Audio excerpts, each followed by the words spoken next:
My name is Amarachi Atama. I am a performance poet, a trained broadcaster, a festival manager, language and culture advocate, everything, village girl.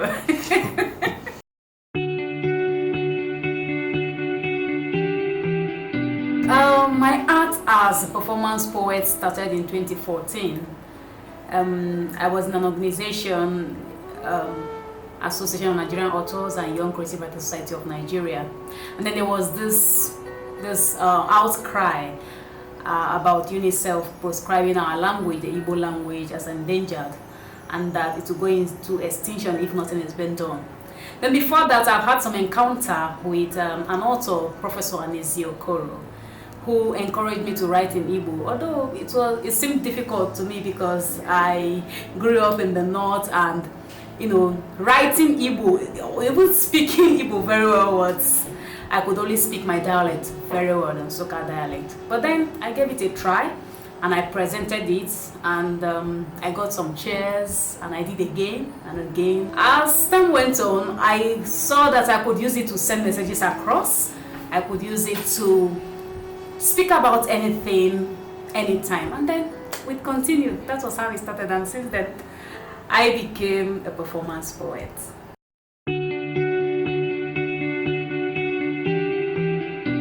The journey has been everything learning, everything adventure, everything worth it, everything fulfilling for me. It has not been easy, especially at the beginning, because people couldn't understand why a person should just come out promoting and projecting a language. But then, I kept on going on and on. This art became the very way through which I travel the world. This art became everything that makes me visible. This art became everything that allows me to express my thoughts, my feelings. And it's, again, an art through which I could reach out to the world and really talk about issues, and people will get to listen to me.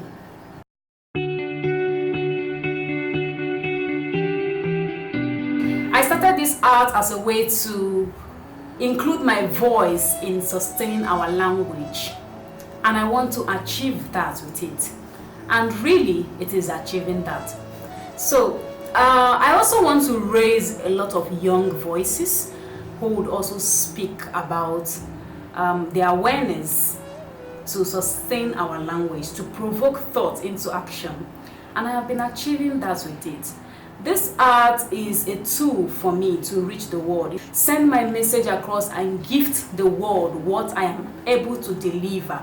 And I have been doing that, speaking, talking about issues, about my people, about our story, about our history, about our language, about our culture. So I really want to achieve a great impact in society with my art, and I am getting there.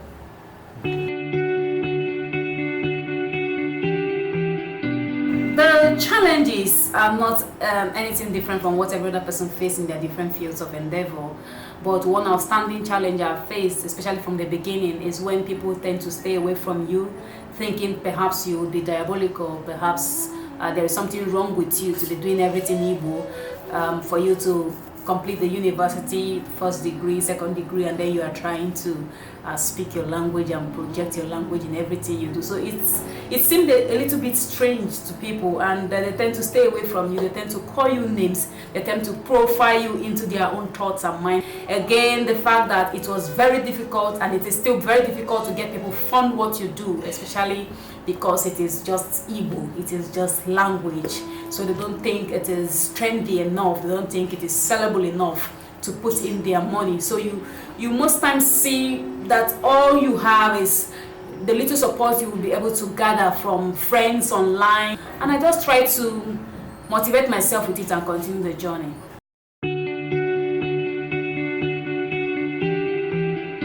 This art has become the way through which I travel the world. It has been everything fulfilling. It is, again, the art that enables me to spread my impact, to give something to the world, to inspire people. A lot of young people listen to me. A lot of young people add their voices today and want to be advocates of our language today. They want to be performers just because they see that somebody is doing it, and that somebody became me. So it's so motivating to me.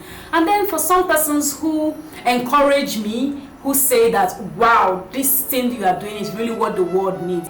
Again, the fact that the world is beginning to listen. So I've been able to travel to the Western world, expressing myself in my language. What other thing could be more motivating?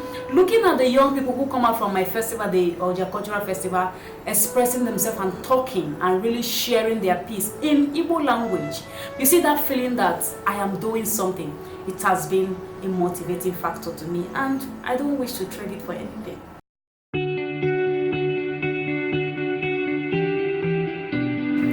So my message to a lot of young people, even older persons who try to take a little leave from what I do, I would say just do you, do what you can do. Stop allowing the world to profile you into its box, because most of the time we want to do things because people are doing it. We want to trend. We want to do some crazy stuff because it is trendy. For me, I would say focus on what you want to do and do it. And I keep telling people that whatever you do consistently for 6 months, even online, whatever you start posting about for 6 months, people will know you for that. People will know you with that. It is challenging in everything you want to do. It is. To my fans, to those who love me, to those who support, to those who give in their time, their money, their messages, encouraging messages, those who volunteer themselves to just come and partake in whatever I want to do, I say thank you, because you all have been really the strongest motivating factor. You know the way I always say it, akachukudia. Ọbụrụ na ọbụgo Chukwu ebe ka mụ ga nọ na abụgọnụ ka mụ si aga abụkwanụ nwa bịara ije. Ọbụrụ na ọbụgo Chukwu onye ga-alụkwa n'onu mụọ n'ezie anụ olu Igbo ka mụ ji aga. Ọbụrụ na mbido ya kịta mụ ma kosi adị. Thank you to everybody.